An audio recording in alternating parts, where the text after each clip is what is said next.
હરિઓમ. આજે આપણે સ્ટાન્ડર્ડ 7 માં ઇંગ્લિશ 2 ગ્રામરમાં chapter 2 simple present tense. Simple present tense એટલે કે સાદું વર્તમાન કાળ રિવિઝન કરીશું. હવે આપણે શું કહેવાય ગ્રામર છે તેનો કોર્સ પૂરો થઈ ગયો છે. ઇંગ્લિશ 2નો જનરલનો કોર્સ પણ પૂરો થઈ ગયો છે, સાથે ઇંગ્લિશ 1 પણ કોર્સ પૂરો થઈ ગયો છે. તો હવે આપણે રિવિઝન જ કરવાનું રહેશે. જેમ બને વધુ ને વધુ હવે રિવિઝન કરશું. સમય આપણી પાસે ઘણો છે, ચલાવાઈ ગયું છે, બધું જ કમ્પ્લીટ થઈ ગયું છે. પણ વર્કશીટ જ્યારે નીકળે છે ત્યારે હું કંઈ ઇંગ્લિશ 2માં વર્તમાન કાળ અને જે કાળ જે બધા કાઢું છું ભવિષ્યકાળને બધા, તો બહુ બધી મિસ્ટેક થાય છે. તો એવું જરૂરી નથી કે ચલો હવે તમે રિવિઝન કરાવે છે એટલે આપણે કંઈ જોવાની જરૂર નથી, વિડીયો જોવો નથી. એવું ના કરતા વિડીયો જોતા રહેજો, સાથે અભ્યાસ કરતા રહેજો. ભલે રિવિઝન થાય, રિવિઝન જેમ બને તમારે રિવિઝન થશે, તમારે પાકું થશે. તમને ક્યારેય કાળ જે પ્રેઝન્ટ પાસ્ટ ફ્યુચર જે છે એમાં ક્યારેય પણ મિસ્ટેક થશે નહીં. વર્કશીટમાં ઘણી હજી મિસ્ટેક આવે છે કે તમે જોતા જશો. હું લાઈવ કરું છું, ફોટું પાડું છું, લખું છું કે પ્રશ્ન સમજીને લખું, બરાબર. તો હવે આપણે અહીંયા પાઠ બીજો છે જે ગ્રામરમાં ધ સિમ્પલ પ્રેઝન્ટ ટેન્સ વિશેનો અભ્યાસ કરીશું. સિમ્પલ પ્રેઝન્ટ ટેન્સ એટલે સાદો વર્તમાન કાળ. હવે સાદો વર્તમાન કાળ છે એના મેં તમને બુકમાં જે વ્યાખ્યા આપી છે, તો મેં તમને કીધું હતું કે ટીક કરજો અને સાથે તમે ભલે તમારી નોટબુકમાં પણ લખજો. રફ બુક છે, તમે કોઈ રફ નોટ બનાવી હશે તો એમાં લખજો તમે તેની વ્યાખ્યા અને વાક્ય રચના બને કીધું હતું કે જેથી કરીને તમને યાદ રહે કે સાદો વર્તમાન કાળ છે તો તેની વ્યાખ્યા કઈ છે. સાથે સાથે તમે વાંચતા રહો, એક્ઝામ્પલ બધા તેના બનાવતા રહો તો ખબર પડે. પછી સાદો ભૂતકાળ છે તો તેની વ્યાખ્યા કઈ છે, વાક્ય રચના કઈ છે, બરાબર. તો સાદો વર્તમાન કાળ છે તો તેની વ્યાખ્યા કઈ છે તો તમને ખબર છે કે કઈ છે, તો કે રોજિંદી અથવા ટેવવશ થતી ક્રિયા દર્શાવવા માટે તેનો ઉપયોગ થાય છે. તો કે સિમ્પલ પ્રેઝન્ટ ટેન્સ એટલે શું થાય તો કે સાદો વર્તમાન કાળ. સિમ્પલ પ્રેઝન્ટ ટેન્સ એટલે કે સાદો વર્તમાન કાળનો ઉપયોગ થાય છે. રોજિંદી અથવા ટેવવશ થતી ક્રિયા દર્શાવવા માટે આપણે સાદા વર્તમાન કાળનો ઉપયોગ થાય છે. હવે રોજિંદી અને ટેવવશ થતી ક્રિયા એટલે કઈ કે આપણે રોજની રોજ જે ક્રિયા આપણે હેબિટ હોય, મતલબ કોઈ આપણી હેબિટ હોય. ફોર એક્ઝામ્પલ કે હું ડેઈલી સાંજે 5 વાગે હોમવર્ક કરું છું, તો તમારી ટેવ થઈ કે તમે સાંજે 5 વાગે હોમવર્ક કરો છો. પછી તમે ડેઈલી સવારે 8 વાગે નાસ્તો કરો છો, તો એ તમારે અથવા દૂધ પીવો છો, કાંઈ પણ ચા નાસ્તો કરો છો, તો તમે રોજ સવારે 8 વાગે તમારે જે હેબિટ છે તે ચા નાસ્તો તમે લો છો. પછી છે કે દરરોજ તમે સવારે 10 વાગે મંદિરે જાઓ છો, તો એ તમારી હેબિટ થઈ. દરરોજ બપોરે 12 વાગે તમે જમો છો, તમારી હેબિટ થઈ. રાત્રે તમે 10 વાગે સૂઈ જાઓ છો, એ તમારી હેબિટ છે. તો જે ક્રિયા જે છે આપણી જે હેબિટ છે કે જે આપણે કરીએ છીએ રોજની રોજ, તમે વાંચો છો, રમો છો, જમો છો, જમવાની ક્રિયા છે, રમવાની ક્રિયા છે, રોજની રોજ જે થતી હોય છે, જે હેબિટ હોય છે. તમે શું કહેવાય તમારા મમ્મી પપ્પા સાથે મતલબ કે કોઈ બુક છે, સ્ટોરી છે, તમે સાંભળો છો. તમારા દાદા તમને રોજ સાંજે, તમારા ગ્રાન્ડમધર કે ફાધર હોય તો તમને સાંજે તમને સ્ટોરી સંભળાવે છે ડેઈલી. તો એ બધી જે રોજિંદી ક્રિયા થાય છે તો એ દર્શાવવા માટે તેનો ઉપયોગ થાય છે સાદા વર્તમાન કાળ. તો સાદા વર્તમાન કાળના ટુ બીના રૂપો કયા છે તો એમિરાર, બરોબર, આઈએમઈઆર. પણ આપણે સાદો વર્તમાન કાળ છે એમાં સાદા વર્તમાન કાળમાં બુકમાં જે આપ્યું છે સિંગ્યુલર અને પ્લુરલ, એની સાથે ટુ બીનું એમ, ઇઝ અને આર જોડ્યું છે, બરોબર. હવે છે કે આપણે હાવ સિમ્પલ વાક્ય બનાવીએ છીએ સાદા વર્તમાન કાળનું, તો એ આપણે પછી જોઈએ. તો પણ એના જે ટુ બીના રૂપો જે છે કે ડુ અને ડઝનો ઉપયોગ કરીએ છીએ. તો પહેલાં તો સિંગ્યુલર અને પ્લુરલ આપણે જોઈએ.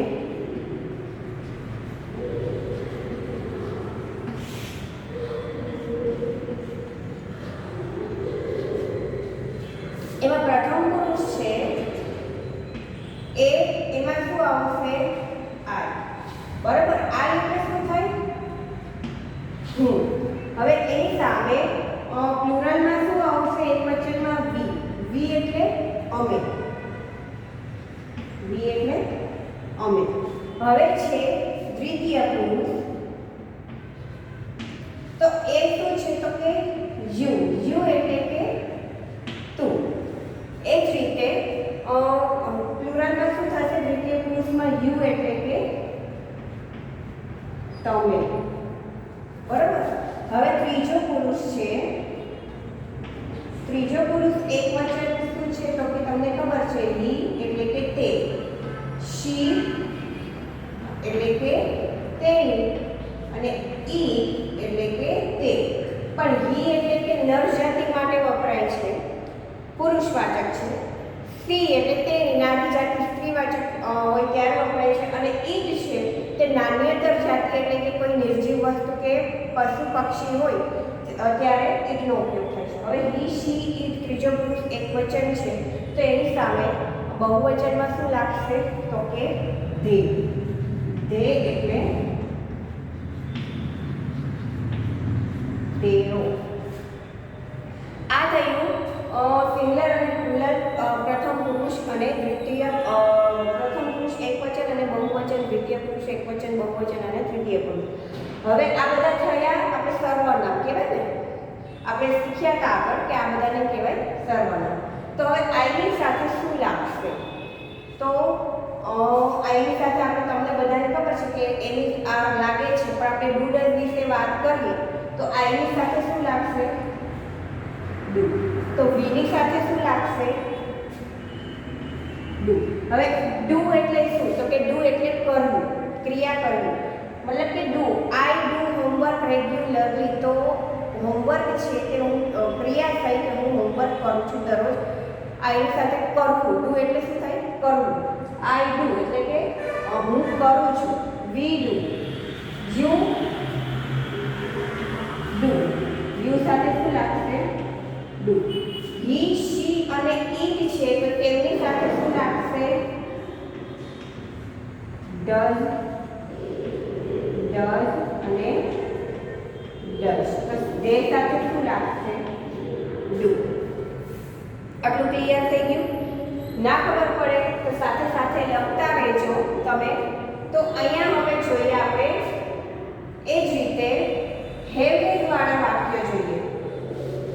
હેવ હેઝ પણ ક્યારે વપરાય છે તો કે સાદો વર્તમાન કાળ છે ત્યારે. પણ હેવ હેઝનું જે આપણે જોઈએ કે હેવ અને હેઝ. હેવ હેઝ છે તે શું છે તો કે સાદા વર્તમાન કાળના ટુ બી ના રૂપ છે.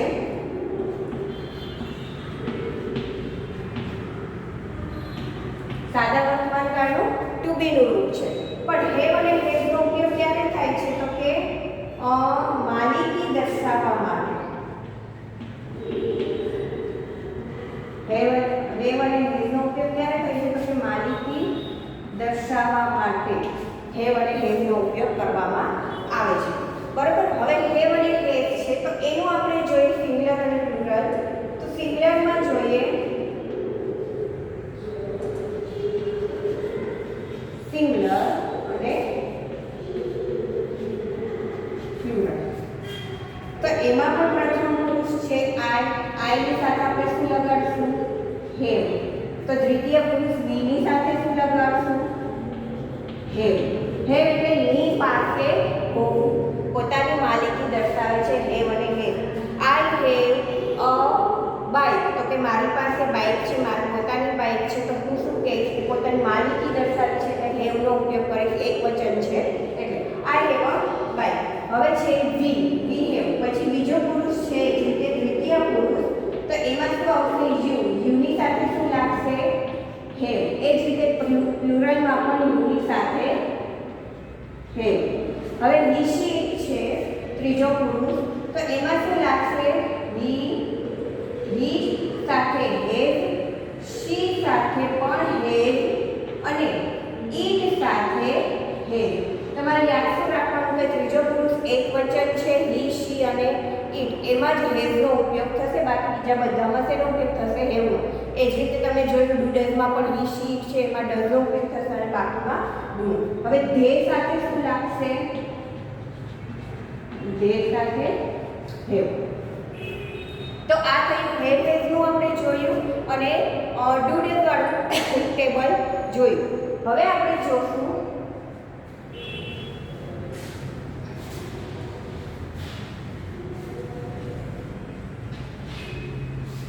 તેના અમુક વાક્યો.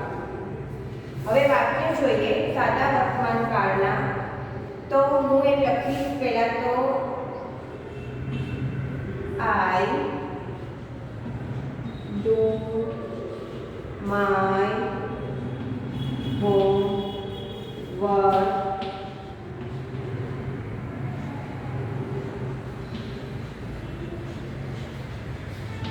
regularly. બરાબર. હવે બીજું વાક્ય હું લખીશ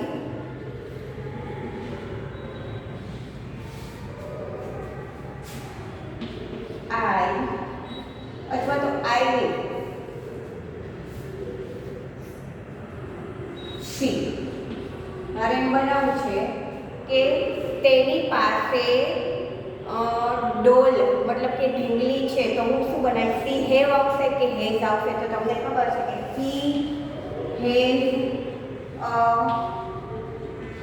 ડોલ. પછી ત્રીજું વાક્ય છે કે સિમ્પલ વાક્ય બનાવું. આપણે ડુ અને હેઝ વાળું ડુ હેઝ વાળું અને એક હેવ હેઝ વાળું જોયું. બરાબર કે હું મારું હોમવર્ક છે તે રેગ્યુલરલી કરું છું, તે મારી હેબિટ છે. સી હેઝ અ ડોલ કે તેની પાસે ઢીંગલી છે, પોતાની માલિકી દર્શાવે છે, એટલે આપણે અહીંયા ઉપયોગ કર્યો હેઝ. હવે હું એક અમે ક્રિકેટ રમીએ છીએ, તો એ થયું તમારી, અથવા તો અમે સાંજે ક્રિકેટ રમીએ છીએ, તો તમારી રોજની હેબિટ થઈ. તો હું શું અહીંયા લખીશ? વી પ્લે ક્રિકેટ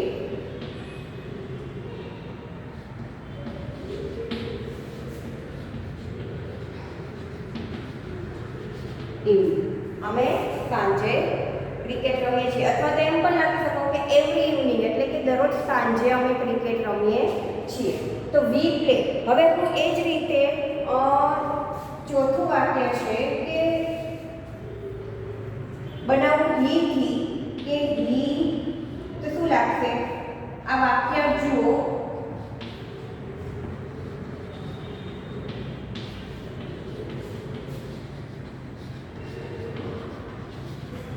તે દરરોજ સ્કૂલે જાય છે, તો આ વાક્ય મારું સાચું છે કે ખોટું? He go to school every day. તે દરરોજ સ્કૂલે જાય છે, તો આ વાક્ય શું થશે? મારું ખોટું પડશે. કેમ? તો કે અહીંયા શું આવશે? ગો મૂક્યું છે, તો શું આવશે? તો કે આપણે જોઈએ છીએ કે સાદા વર્તમાન કાળમાં મૂળ ક્રિયાપદમાં આપણે એસ અને ઈએસ પ્રત્યય લગાડીએ છીએ. ડુ ડઝનો ઉપયોગ મેં કર્યો હોય તો હું મૂળ ક્રિયાપદ એનું એ રે. આનું હું હમણાં પેલું પ્રશ્નાર્થ વાક્ય બનાવું, તો હું શેનાથી બનાવીશ પ્રશ્નાર્થ વાક્ય? તો કે હી છે એટલે શું લાગશે? ડઝ લાગશે. બરાબર. તો હું મૂળ ક્રિયાપદ એનું એ રાખીશ. પણ અહીંયા મેં મૂક્યું છે વિધાન વાક્ય he go to school every day, તો આ મારું વાક્ય ખોટું પડે, કેમ કે ગોનું શું થશે? ગો. શું આવશે? એસ પ્રત્યે ઈએસ પ્રત્યે લાગશે. He goes to school every day. તો આ રીતે આપણે આ બધા જે વાક્યો છે એ કેના થયા? તો કે સાદા વર્તમાન કાળના. બરાબર. હવે હું આ જ વાક્યોને પ્રશ્ન વાક્યમાં ફેરવવું હોય તો કઈ રીતે થશે? તો ડુ છે તે ક્યાં આવી જશે? આગળ. બરાબર. હવે આઈ છે તો આઈ પણ તમે લખી શકો, અથવા તો યુ પણ લખી શકો. Do I my homework every day, અને પાછળ આવશે પ્રશ્ન વાક્ય. હેઝ શી અ ડોલ? પ્રશ્નાર્થ વાક્ય છે એટલે પ્રશ્નાર્થ ચિહ્ન આવશે. We play cricket every day, તો શું આવશે? વીની સાથે ડુ લાગે છે એટલે પ્રશ્નાર્થ વાક્ય બનાવું છું, તો ડુ લાગી જશે. Do we play cricket every day. અને લાસ્ટમાં છે he goes to school every day. તો હું આ વાક્ય કઈ રીતે બનાવીશ? તો કે હી છે તો શું લાગશે? ડઝ. ડઝ હી ગોઝ છે તો શું આવી જશે? ગો. આવી રીતે વાક્ય બનશે. Does he go to school every day, અને પાછળ આવશે પ્રશ્નાર્થ ચિહ્ન. તો ઘણા લોકો હજી હું દરરોજ જ્યારે પણ કંઈ પણ ટેન્સ શીખવાડું છે અને સાથે પ્રશ્ન વાક્ય શીખવાડું છું ત્યારે દરરોજ બોલું છું કે પાછળ પ્રશ્નાર્થ ચિહ્ન મૂકો. છતાં પણ ઘણા લોકો એવા છે, ઘણા સ્ટુડન્ટ એવા છે કે વાક્ય સાચું હોય છે, પ્રશ્નાર્થ ચિહ્ન મૂકતા નથી. પછી જોજો તમે તમારી સામે તમારી વર્કશીટ આવે ત્યારે જે લોકો એવું કર્યું છે એમાં મેં રેડ પેનથી પ્રશ્નાર્થ ચિહ્ન બધીમાં મૂક્યા છે અને માર્ક્સ પણ કટ કર્યા છે. એટલે હવે યાદ રાખજો કે તમને એમ થાય કે આખું વાક્ય સાચું છે તો પણ ખાલી પ્રશ્નાર્થ ચિહ્ન નથી મૂક્યો તો માર્ક્સ કપાણો છે, તો એ કપાશે. એટલે હવે તમારે પૂરું વાક્ય વ્યવસ્થિત સાચું આ જ રીતે લખવાનું રહેશે કે does he go to school every day અને પાછળ આવશે પ્રશ્નાર્થ ચિહ્ન. બરાબર, તો આ રીતે આપણે હવે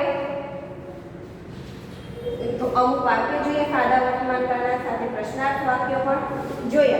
તો અહીંયા ગ્રામરમાં જો અહીંયા ગ્રામરમાં શું છે, આપણે મેં તમને ડુડલ વાળા જે વાક્યો છે, હેવહેજ વાળા જે વર્તમાનકાળના ટુ બી નાઉન છે આપણે જોયા. પછી છે એના પ્રશ્નો અને ઉત્તરો જ છે, તો એ પણ તમારે વાંચવાના જ છે. એવું નહીં કે ચલો વાંચવાના નથી, એવું ના કરતા વાંચ્યા કરજો. એવો કે ઘરમાં તમારી પાસે સમય જ છે તો તમે ઇંગ્લિશની બુક લઈ મન થાય એટલે ઇંગ્લિશની બુક અડધી કલાક અથવા તો ખાલી આખા દિવસમાં 1 કલાક તમે ઇંગ્લિશ માટે કાઢો. 1 જ કલાક ઇંગ્લિશમાં તમે કાઢો, વાંચો, ઉદાહરણો બનાવો. સાથે હું તમને એસે પણ હમણાં તો કરાવું છું, તો એસે લખવાની પ્રેક્ટિસ કરો. તો એ બધા કરતા રહો. આ તમારે વાંચવાના છે, સાથે એક્સરસાઇઝ જે આપેલી છે તો એ પણ કરવાની છે. એક્સરસાઇઝ તો પહેલી એક્સરસાઇઝ તો ખાલી જગ્યા છે કે શું આવશે, વિશી છે તો ઈએસ વાળું મૂળ ક્રિયાપદ છે તે આવશે. એમને જે આઈ અને યુ વાળું વાક્ય હોય તો એ મૂળ ક્રિયાપદ એનું એ રહેશે, એમાં ઈએસ પ્રત્યે લાગશે નહીં. તો એ જે મૂળ ક્રિયાપદો તમારે જે મૂકવાના છે ક્રિયાપદો એ છે. પછીનું છે ક્વેશ્ચન 2 છે answer the question using the word given in the brackets. એટલે કે જે બ્રેકેટ્સમાં જે પ્રશ્નો આપ્યા છે એ તમારે લખવાના છે. તો એ પણ શું છે તો કે હુ ટીચીસ અસ મેથ્સ, તો કે બ્રેકેટ્સમાં આપ્યું છે મિસ મહેતા. તો શું આવશે? મિસ મહેતા ટીચીસ અસ મેથ્સ. ખાલી બ્રેકેટ્સમાં જે નામ આપ્યા છે એ લગાવીને પ્રશ્ન તમારે આન્સર લખવાના રહેશે. તો આ પછી હવે આપણે જ્યારે નેક્સ્ટ પીરિયડ આવશે ત્યારે હું તમને એક્સરસાઇઝ 1 2 બોલતી જઈશ. જેને પણ બાકી હશે એ તમારે કરવાની રહેશે. તો જ્યારે પીરિયડ આવશે ત્યારે આપણે ગ્રામરમાં એક્સરસાઇઝ 1 અને 2 એ બે જ એક્સરસાઇઝ છે એ હું તમને કરાવીશ. હું અહીંયા બોલતી જઈશ, તમારે લખતું જવાનું છે. તમારે કોઈને બાકી હોય તો એ તમારે કમ્પ્લીટ કરવાનું છે. અહીંયા મેં જે સમજાવ્યું એ તમે સાથે લખતા જજો. કોઈ ના લખ્યું હોય તો લખી લેજો જેથી કરીને તમને યાદ રહે. હવે પછી નેક્સ્ટ પીરિયડમાં એક્સરસાઇઝ 1 2 કરાવીશ. સાથે મેં તમને એસે પણ આપ્યો હોય તો લખવા, તો તમે લખ્યો હશે એવી આશા રાખું છું. બુક સ્ટોલ આઈ થિંક આપ્યો હતો, બરાબર. પછી આપણે ફરી પાછા જ્યારે મળશું ત્યારે હું બુક સ્ટોલ વિશે તમને રિવિઝન પણ કરાવીશ. તો હવે પછી નેક્સ્ટ પીરિયડમાં આપણે ગ્રામર અહીં શરૂ કરીશું, એસે પણ કરાવીશ. પહેલાં ગ્રામર લઈશું, આપણી પાસે સમય છે એટલે પહેલાં ગ્રામર કમ્પ્લીટ કરીશું, પછી જનરલ રહેશે ઇંગ્લિશ 2નો જ્યારે પણ પીરિયડ હોય ત્યારે. હરિઓમ.